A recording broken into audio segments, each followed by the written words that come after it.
तो चर्चा की शुरुआत करेंगे, कुछ दिलचस्प बातें भी आपको बताएंगे। भगवंत मान साहब, सांसद आम आदमी पार्टी के, शाजिया इल्मी हमारे साथ प्रवक्ता भारतीय जनता पार्टी की तरफ से।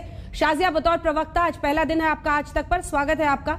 गौरव वल्लभ हमारे साथ जुड़ गए हैं, पुराने खिलाड़ी हैं कांग्रेस पार्टी की तरफ से, प्रोफेसर साहब मोर्चा संभालेंगे। शिव कुमार शर्मा जी हमारे साथ जुड़ रहे हैं, कक्का जी के नाम से भी किसान नेता इन्हें जाना जाता है, राष्ट्रीय किसान महासंघ के अध्यक्ष हैं, और किसान नेता के तौर पर कृष्णबीर चौधरी जी भी हमारे साथ जुड़ेंगे। भगवंत मान जी, बहुत सारे सवाल आपसे भी हैं, लेकिन उससे पहले जरा अपने दर्शकों को बता देते हैं, जिस देश की संसद के बाहर 2 किलोमीटर दूर किसान अपनी ये संसद कर रहे हैं, उसी संसद में आखिर कितने किसान हैं जो सांसद हैं। तो सबसे पहले आपको बता दें कि लोकसभा में, देखिए ये जो आंकड़े हम आपको दिखा रहे हैं, लोकसभा में 39 यानी 7.2% आप देख रहे हैं, जिसमें से 25 out of 39 64% Bharatiya Janata party के, कांग्रेस के वहीं 539 में।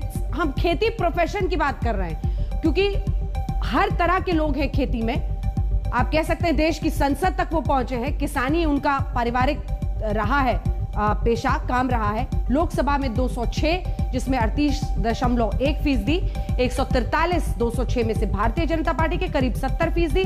वहीं जो अपने आप को किसान बताने वाले सांसद हैं, ये आंकड़े आप समझ गए होंगे हम क्यों दिखा रहे हैं। 206 11 में उनमें से कांग्रेस पार्टी के, बीजेपी के 10 में से 6 सांसद किसान हैं।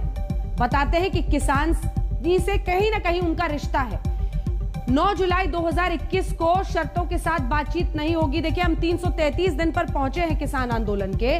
राकेश टिकैत की खरी खरी बातें कब उन्होंने कही है, ये हम आपको दिखा रहे हैं। क्या क्या उन्होंने कहा है।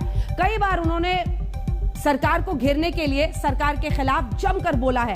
हमारा तापमान 200 डिग्री हो गया है, ये भी राकेश टिकैत ने एक वक्त पर कहा था। राकेश टिकैत, ये अभी की बात है, 9 जुलाई की है। सरकार चाहे तो गोली चला ले, लेकिन हम यहां से हटने वाले नहीं हैं। तो ये राकेश टिकैत की खरी खरी बातें हम आपको दिखा रहे हैं। 20 जून 2021 को उन्होंने कहा था, सरकार मानने वाली नहीं है, इलाज तो करना होगा। 2 फरवरी 2021 को कानून वापसी नहीं तो घर वापसी नहीं, यानी इस पर वो अड़े हुए हैं। सबसे पहले शाजिया इल्मी जी, आपके पास आते हुए शुरुआत करती हूं। 2 किलोमीटर दूर हैं किसान, अब बॉर्डर की बात नहीं है, अब दिल्ली के बीचों बीच है, वो जमे हुए हैं, वो अड़े हुए हैं, वो कानून वापसी से कम पर मानने को तैयार नहीं है। क्या मैसेज इसके जरिए जा रहा है। और जितने सांसद अपने आप को किसान बताते हैं, इस देश की संसद में बैठते हैं, क्या किसी का दिल नहीं धड़क रहा है। रास्ता कैसे निकलेगा, रास्ता आपको निकालना है, आप सरकार हैं।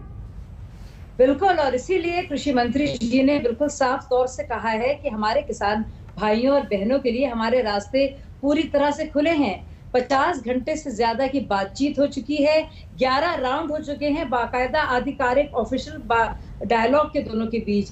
यही नहीं, सुप्रीम कोर्ट द्वारा एक कमेटी भी बनाई गई, जिसको लेकर भी किसानों के संगठन, जो पूरे इस धरने और प्रोटेस्ट के जो आका हैं, उन्होंने उसके लिए भी मना कर दिया।